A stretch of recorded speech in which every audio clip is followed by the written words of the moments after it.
So it became a situation where that even Jesus went to the disciples and said, "No, who do men say that I am?" And then he goes, "Who do you say that I am?" So today is TikTok day. So it's been an identity thing. It's an identity thing. And even as I grew up, no, I was actually in Jamaica last time. I was in St. Lucia this time. Even as I grew up, and I had my dad around, had my wife, my dad around, had my daughter, my mother around. I had the people around that you would say, okay, well, you know, if you get those people around, your identity is okay. And I had those people around. The one thing that was very prevalent and the one thing that was a challenge is my desire to have people in my life put me in a position where I would change who I was so that I was accepted by them. And I know nobody does that but me, and I'm the person.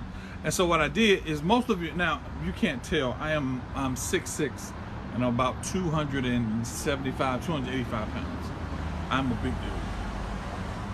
I was 100 pounds lighter than I am right now. A little less beard hair. Yeah, a little less beard hair. And I ran into an identity crisis. And when I started going to church, it was very prevalent. See, what happens, society will give you all these suggestions of who you should be. And in the midst of suggesting those things, you never become who you could actually become. Because what you do is you tend to follow all the suggestions a lot more closely than you follow your own spirit. So when Jesus was talking to the disciples, he said, "Who do men say that I am?" He said, "Some said thou Elijah, some said a prophet of old." He said, "But who do you say that I am?" And I don't believe that Jesus had an identity crisis. What I believe was, what is what I'm doing saying to you? What is what I'm doing? What do my actions say? What does my movement say? I believe in healing. I believe in transformation. I believe in miraculous things, and I've seen miraculous things happen in my life. But what do those things say about me? And what do those things say about you? Most of the people that are on my page are the predominant are women. There are men there every once in a while. Well, not once in a while. There's a nice percentage of men. But the one thing that I want women to understand is who you really are is not determined by how other people respond to you. Because what we do is when somebody responds to you, and I hear the word narcissist a lot, how men respond to you is because they're visual. And because they're visual, they respond to whatever visual stimulus you give them. So if you show your butt and your body and all those kind of stuff, in his mind, there's a certain level of respect he doesn't carry. And that's partially not your fault, but it is partially your fault. If you want to be seen as something other than a piece of meat, or you want to be seen as something other than just an access to something physical, what you're going to have to do is find a way to reveal who you really are. You're going to have to find a way to reveal who you really are. And I know a lot of us that walk in these things, we want to talk. See, one of the things you're going to have to understand about a man, ladies, and it's not going to be easy for a lot of you, is it's not about what you say to him, it's what you show him. Now, what do I mean by that? I think I just saw somebody, I'm not going down to that. I'm talking to a young lady one time, and I'll never forget this all the days of my life. And she comes home every day and she cooks dinner.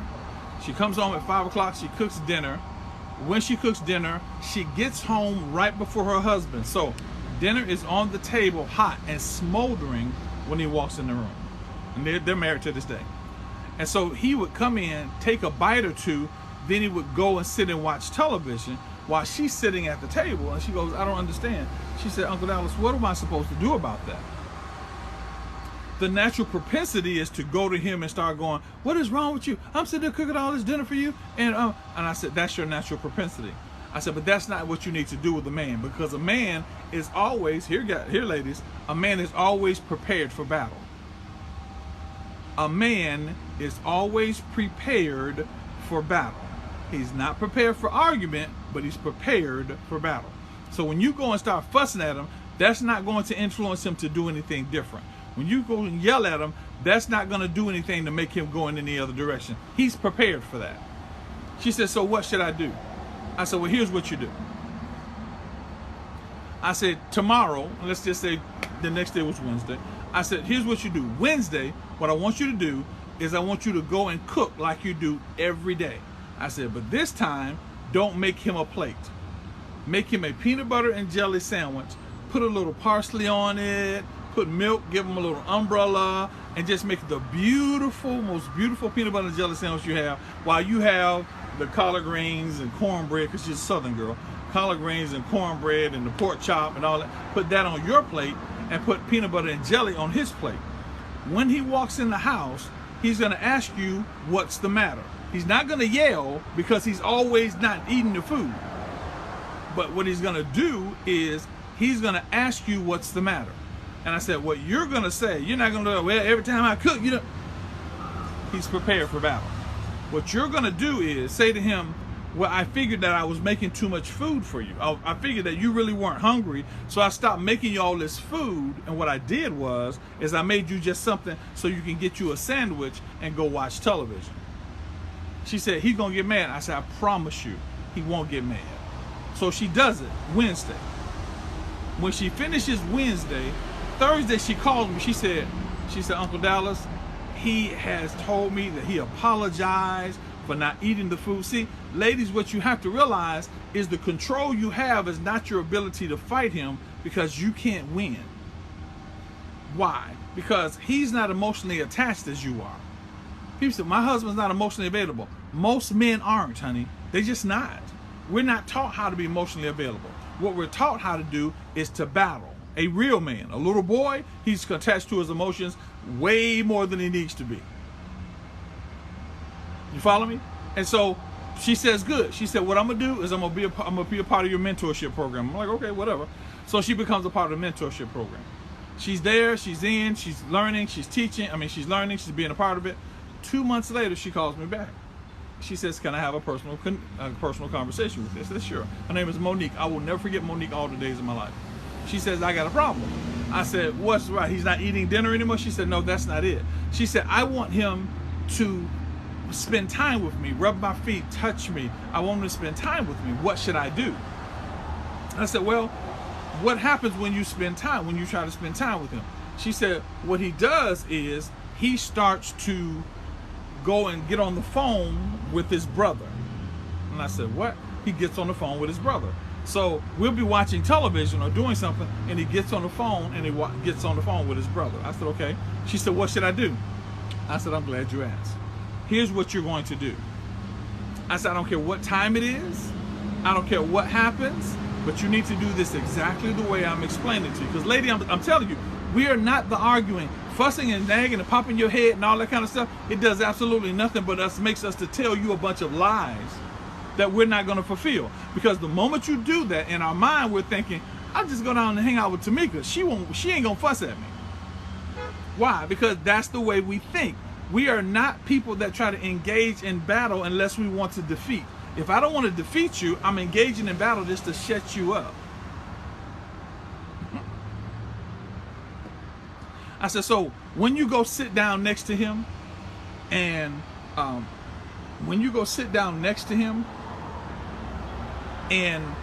begin to do what nuzzle up next to him, the moment he gets up, I said, I need you to do this. When he gets up and goes in the other room to talk to his brother, go grab your car keys, and at the time it was cold, get your coat, make a lot of noise with your keys, and walk toward the front door.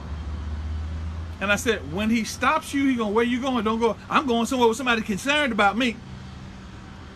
No, baby, that ain't gonna work. What you're going to do is, well, I see that you want to talk with your brother. What's up, son? I see you want to talk with your brother. So what I'm going to do is I'm going to go hang out with some folks, some friends of mine. Don't say girls.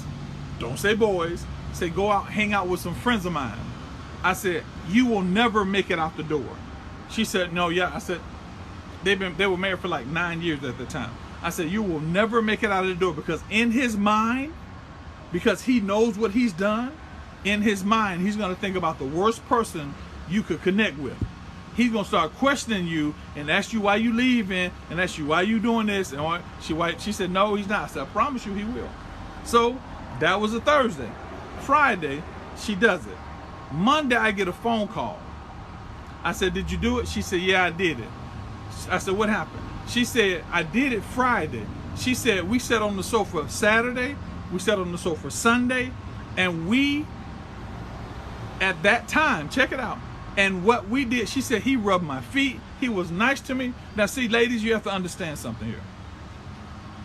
The foundation of this person is he loved her. I know he loved her. I talked to them. He loved her. So sometimes you're trying to yell and fuss at men when they really don't know what you really want.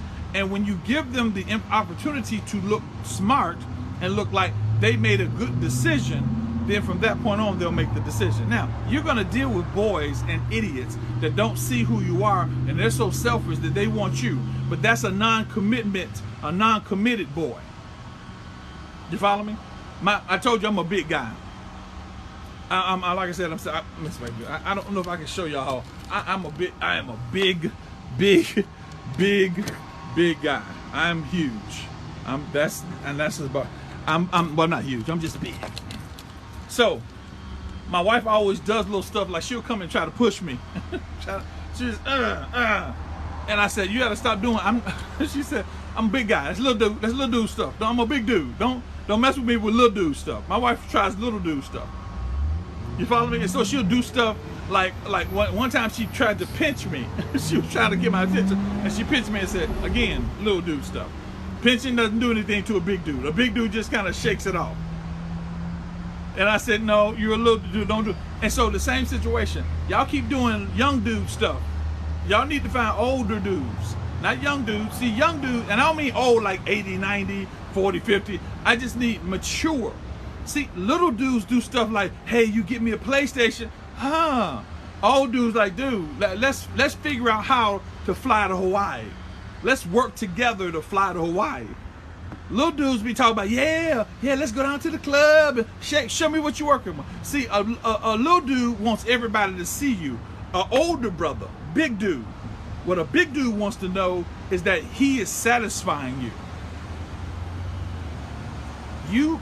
Don't lose your identity trying to make compensations for immature people, because what you're doing is going down to their level. Now, let me take it a little deeper. Stop acting immature. Stop going through his cell phone. Baby, if you got to go through his cell phone, you don't need to be with him. If you got to go through his cell phone and follow him around, you don't need to be with him, because let me help you out. If you go to a situation, and this is my day for my sisters. If you go to a situation and he's sneaking to go someplace else and you got to follow him, don't follow him. Take him his junk and give his junk to him. Because, sweetie, let me help you out with something. I'm about to take you off there. Let me help you out with something. Kendra Dallas ain't worried about it in the least bit. Mrs. Dallas is not worried about what Mr. Dallas is going to do. Why? Because Mrs. Dallas says, listen, I'm more than enough woman for this man. So ladies, when you got to look through his cell phone and figure out when he's doing this and watch him, first of all, that's an insecurity you need to deal with. You got to deal with that. That's the number one. Number two, what you got to realize is you're not holding on to that man by nagging him to stay with you. All you're doing is preparing him for a day when he can leave you. That's all you're doing. And it's going to work. Just as sure as my name is William Dallas and I'm Uncle Dallas here, he's looking for a moment that he'll leave you. Why? Because there is no man that wants to come out of the hell of the world to live in the hell in his house. So get yourself together. Get yourself together. I just finished up a list that says 10 things to tell if your man is husband ready. And so once you realize that, see, a lot of women are coming on here going, well, he don't do this for me. He don't do it. What are you doing for him? Now, hear me.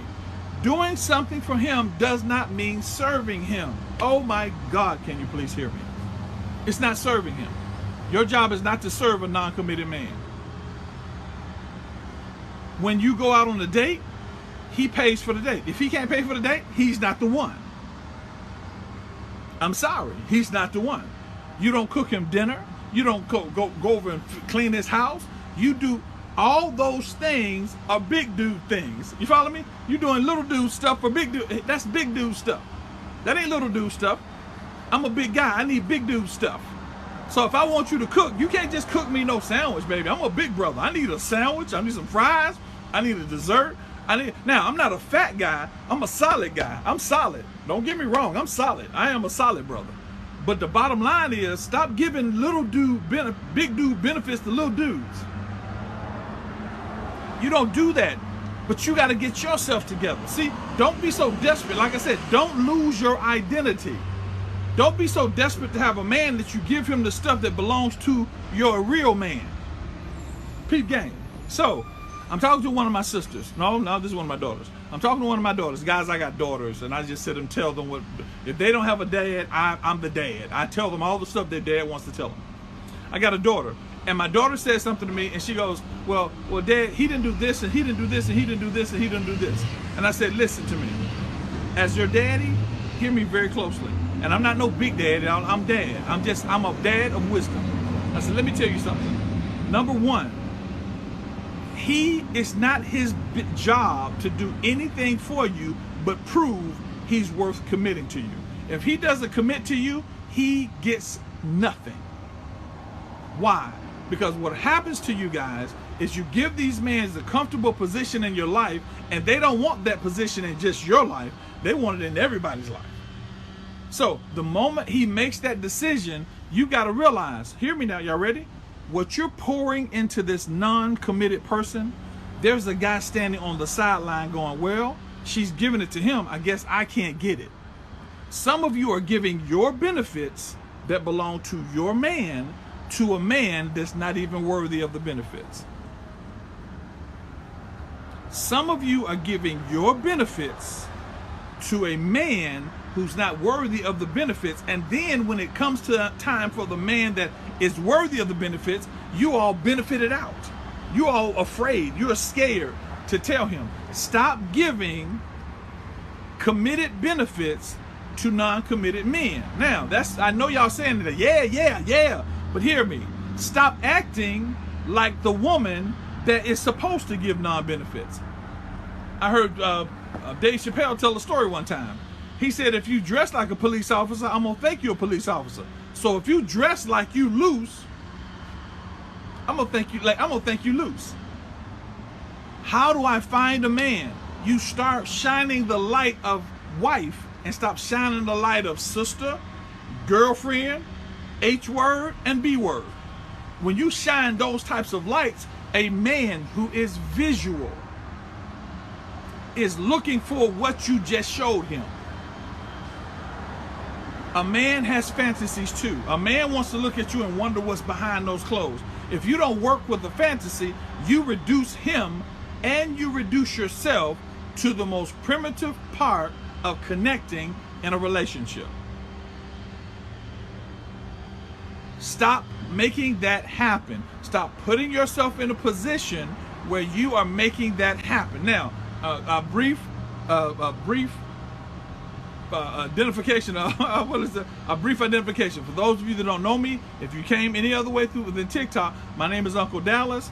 This is my TikTok. This is my day for my sisters and my daughters. I'm telling you things that your dad should have told you. This is my day. So if you don't have a dad, you need to listen. Okay? If you don't have a dad, you need to listen. The key to every man is the fact that he wants something that he has to earn. That's the bottom line. He has to earn it. If he doesn't earn it, it's free and he doesn't respect it. It's a man. That is what we do. But you've got to give them something to respect. Daughters, you've got to give him something to respect. He doesn't respect if he can see your butt and her butt and their butt and her breast and their breast and her breast. All he's going to do is turn from love into lust. And when he turns into lust, he's going to approach you on the basis of lust. He's going to change from love to lust.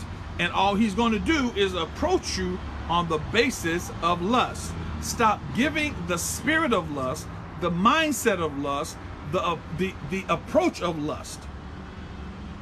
I know if you're doing fashion and you're showing bikinis and all that kind of stuff, I'm down, I'm cool, you got that. But every once in a while, take this camera and say, listen, this is who I am. Now don't give them everything, just let them know that you're more than 2 arms, 2 legs, a head, and a mouth. Let them know that you respect yourself, that you have goals. I don't do this because I actually met a young lady. One of my daughters, I never forget her, in Atlanta, Georgia.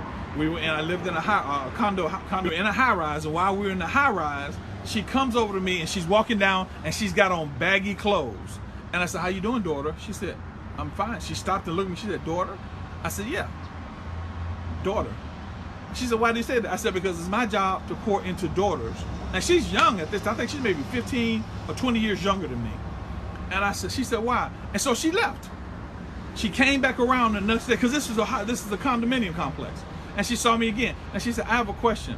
She said, can I really call you dad? I'm like, yeah, sure. But I don't care. She sat down with me and she called me one day. She said, Dad, I need some money. I said, okay, what are you going to do? She said, I was thinking about getting a job, but I might go back to what I used to do. And I'm like, what do you used to do? Now, see, I didn't know that a lot of women that dance or stripped dressed baggy. And I said, what do you do? And she said, I'm a dancer. Now, I've never been to a strip club in my entire life. I said, what do you mean you're a dancer? And she told me she was a stripper. And I said, you're a stripper? She said, yeah. Now, she's a beautiful girl. I'm like, what? In my mind, see, men, we think differently than women. In our minds, go, you don't have to do a stripper. You could just, if you want to do strip for that guy, he'll give you all the money. And she said, I'm thinking about going back to stripping. I said, no, you're not. I said, I've never been to a strip club in my life, and if you strip anywhere, I'm going to find that strip club and sit on the front row and just sit like this. She said, oh my God, Dad, would you do that? I said, yes, I would. I would do that. Why? I'm not going to let the level of respect that you deserve be diminished by what you do. I'm not going to let, this is my day for you guys, this is my daughters now. I'm not going to let the level of respect you deserve be diminished by what you do. And that's what you need to think all the time. Don't let the level of respect you deserve be diminished by what you do, nor let the level of respect be deserved by your attitude. Some of y'all, look, you're 23 years old and you think you've been married 50 years, you've only been married for 1 year, and you think it's supposed to work out. Girl, you got to wait on it. You got to take some time. You got to put some effort into this thing. But don't let what you do diminish the level of respect that you deserve. If you do that, that's not his fault. If you do that, that's not his fault. That's your fault. If you do that, that's not his fault. It's your fault. You don't ever let your respect go down because you're changing who you are to get something that you can get without losing respect. Are you following me? Don't ever put yourself in that position. The reason I say that, see, people get upset with me when I say, okay, it's not the husband is supposed to love the wife more than the wife loves the husband. And they get upset with that. See, I've learned over the years the value of a woman. I haven't learned the price of a woman. Now, most of you have a price, but the price is not your value. Most of you right now, if a man offered you enough money, you would do just about anything because that's your price. But if you understood your value, he doesn't make enough money to get your value. So your value is diminished by you. It's set by you. See, your value is far beyond silver and gold. That's what the Bible says. Her value is far beyond silver and gold. When you understand your value, you stop diminishing your value for your price. In sales, there's a term. There's price and there's cost. Price is what you spend. Cost is what it does for you. Your value is what you do for me. See, I can't get your value with money. Because if I get your value with money, I've decreased you. You follow me? I've decreased you. So how do you get your value seen? You get your value seen by living valuable. Don't live cheap, because a lot of women are living cheap. Well, I can't find a man. Well, the reason you can't find a man has nothing to do with you living cheap or living valuable. The reason you can't find a man is because you're not connected to who brings men around. The reason you can't find a man is because you've been taught that men look one way, and that's the way you want that man to look. You've been taught that men work one way, and that's the way the man works. You've been taught men act one way. You've not been taught the vastness of men. You've been taught the narrow ability of men. And so you attach to men because of that ability. Then they cheat and they lie and they do all these different things. And now you're devastated. Because if you can tell me within your heart of heart that you connected to this man at the point of him being somebody that trusts God and you being somebody that trusts him, and he still cheated, it's not. See, there's something not right in there. Because see, we will get a fine man, or we will get a wealthy man, or we will get a man that looks good, that's going to have good babies, and we'll let that happen. And then you'll treat that like it's a possession instead of treating it like a part of you. Are you making sense? I'm making sense. So when I tell you that you need to stop decreasing your value for a price, when I tell you that, then what I'm trying to explain to you is this. What you have to do is put the value first before you put the price. That's what you have to do. I'm telling you, stop, look, because you do it all the time. Women, listen. Let me give you one bit of advice. One bit of advice. If you were sitting down talking to me, like my daughter's probably going to call me right after I finish this. She's going to call me. If you're sitting there talking to me and you go, Dad, I'm ready for a husband. Or, Dad, my husband was unfaithful. Or, Dad, my boyfriend is tripping. As a dad, I tell you one thing. The reason that men do this to you is because you don't have a back. So you don't know the tricks. You think you know the tricks, but you don't know the tricks.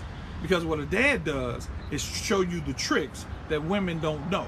Women think they know. What men do, you don't know us, darling. You don't know us, darling. So what happens is they put out in the media, oh my God, women can cheat better than men, and women are this real, oh, they're really investigators. Let me explain something to you, sweetie. The reason that you think that women can cheat better than men is because you've caught the men that don't know what they're doing. It's a trick. And so what happens is they give you this false sense of security so that if you go, it don't look like my man is cheating. My man never cheats. Because you see that, you don't think he's cheating. So now you become comfortable. But there are clues, honey. There are clues. You will never know the clues, but there are clues. Why? A man that has a suspicious woman doesn't do things for a suspicious woman to pay attention to. We know you. We're hunters. We study the animal. So he knows not to take a freaking shower. He knows to get mad. Listen, if he doesn't want to get caught, he's not going to get caught. So stop looking at the situation where you just are suspicious all the time. Find someone that loves you more than themselves. Find someone that loves you more than themselves. If you are not with somebody, and I mean boyfriend and girlfriend, that loves you more than himself, you're not with the right man. Now, women have tricked men because of that. But if you're not with somebody that loves you more than he loves himself, he's going to do things to love himself. A man should let down his guard when it comes to you. You don't have to let down your guard when it comes to him, because he will fight to get the wall down. You shouldn't have to fight to get the wall down. He's the warrior. You shouldn't have to fight him to get him to love you. You shouldn't have to nag him. You shouldn't have to look at his cell phone. You should, oh, I love him so much. My daughter's dealing with that right now. She loves the man, but he's not the right man for her because he keeps taking her love for granted. That's why the Bible says you're not supposed to love them at the level that he loves you. He's taking the love. Listen to Dad, guys. Listen to old Uncle Dallas.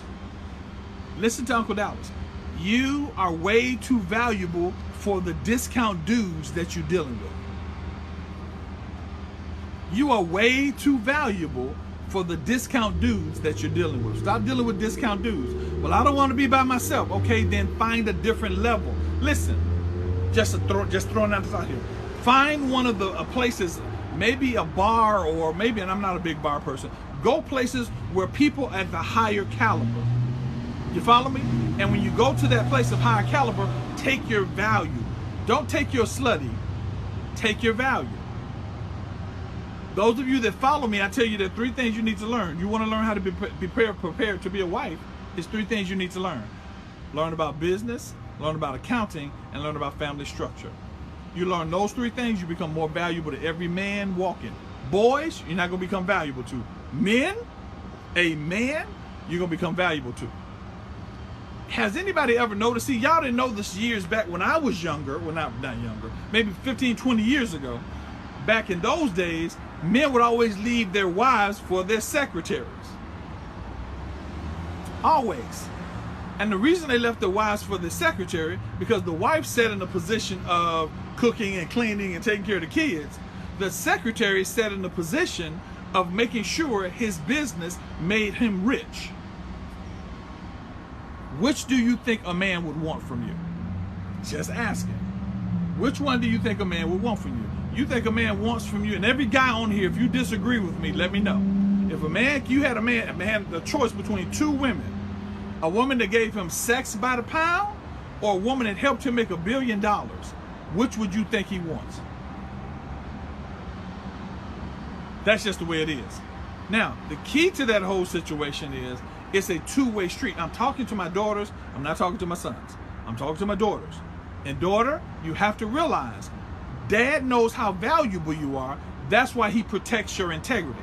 He protects you because your integrity is the most important thing when it comes to this man. If he doesn't know how valuable you are and he thinks you have a price tag, he gonna show you cars. That's why they call y'all gold diggers. He gonna show you cars and houses and Gucci belts. I would stay away from a man that dressed like that. I would stay away from a man that dressed wore his money. I would avoid a man that wore his money. Why would I avoid a man that wear his money? Because if you get a man that wears his money, he's an external man. He's an external man, and he's not going to look at you internally. If you say, "Oh man, he got on the Gucci belt," listen, wealthy people don't have on Gucci stuff, because a wealthy person doesn't make another person wealthy so he can look good. A wealthy person doesn't make another person wealthy so he can look good. The people that have the most money, you would never know it. You would never know it. Why? Because you don't know anything about things that make money. I have a watch. I have a friend of mine. Matter of fact, I had a Cartier watch. A Cartier watch is a $32,000 watch. Somebody gave it to me. So it was a $32,000 watch. I gave it to somebody else. When the guy researched the watch, he goes, "Oh my God, that watch is worth $32,000. I said, "Yeah, it's a watch. It's just a watch. You don't know that." See, people that have wealth don't know. There was a time when my wife and I were walking somewhere and she just dressed up, and the man that knew what was going on, he said, "No," he said, "Dude, you walking around," she was walking around looking like about $100,000. What he didn't know is, see, what you have to realize, girls, is they're trying to purchase you. And the way to purchase you is to get you to forget your identity and forget your value and put a price tag on your life. Yeah. Put a price tag on your life. So the moment you put a price tag on your life, it's a whole lot easier to get you when I got a price tag on you than it is to get you when I have to have your value. See, when I have to understand your value, that means I got to spend time with you. I got to talk to you. I got to communicate with you. I got to connect with you. Because I got to understand your value. I don't know if y'all can see, yeah, y'all can see that. You see that? Now, I was in Miami the other day, and while we were in Miami, you see those, you know those little $9 silver rings where they put cubic zirconians in the rings, and they do that. And so my wife was there to buy a ring so that when she gets to the point of going someplace and she doesn't want to take her real diamond ring, she wants to buy a cheap ring. And I looked and they had, look at this ring. They looked and they had this ring. A person that needs to understand value, a person that is understanding value in you, has to research and spend time with you and investigate you to understand your value. The price is easy. Look at the price and compare the price to my pocket. The value is a whole lot different. Now, most of you are looking at that ring and go, okay, yeah, that's a nice ring. Now, that's platinum and diamonds. Or is it? See, you won't know until you spend time with it. You are looking for men that are going, I would like to figure out your value. Why? As a man, listen to your uncle now. As a man, your value pours into my purpose. So then I invite you into my purpose so that now we are together on purpose. And while we're together on purpose, it's hard for me to leave you because your value builds into my purpose and my purpose builds into my movement. Yeah. Yeah. Just a little something for you. Marriages have made mistakes because some of the stuff I'm teaching, nobody taught you. And so when hubby gets up and ups and leaves, and you go, why did he up and leave? You begin to talk to your girlfriend, and your girlfriend said, why did he leave? Oh, girl, it was that girl up there. See, let me explain something to you. And I had to explain this to my wife. There's not a dime, there's not clothing, there is nothing that somebody can do to take me from my wife unless I'm ready to go. There is nothing that anybody can do to take me from my wife unless I'm ready to go. The key to that is, if your man left, he was gone a long time ago. You have to understand that. So what you got to realize is if he left because he didn't know how valuable you are. If he left, he didn't. See, I've loved brothers that leave a woman, and then she goes and finds somebody that sees her value, and while she's over there making his world better, he's over there going, see, man, see, because we will leave for stupid reasons, and the biggest reason is we don't know your value, and we don't know how you fit into our movement. See, if I don't have a purpose, I'll leave you in a minute because I ain't got no purpose. I'm a little boy. That's little dude stuff. Not a little dude, I'm a big dude. That's little dude. Stop doing little dude stuff. Get you a big dude, and not a big dude like me. But get you a big dude. Get you a dude that's mature. Okay, you want to date? Date immature guys. That's on you. Don't give them committed stuff. If you're gonna go out with a young man because he's buying you, he's impressing you, let him take you out. But know the things that you watch for husband-ready men. Know the things you watch for husband-ready men. All right? Now, let me do something right quick before I get ready to get out of here, because I got to take my wife someplace. Do something for husband-ready men. You need to be ready for husband-ready men. Don't do stuff if he's not ready. Don't give him husband stuff. All that stuff.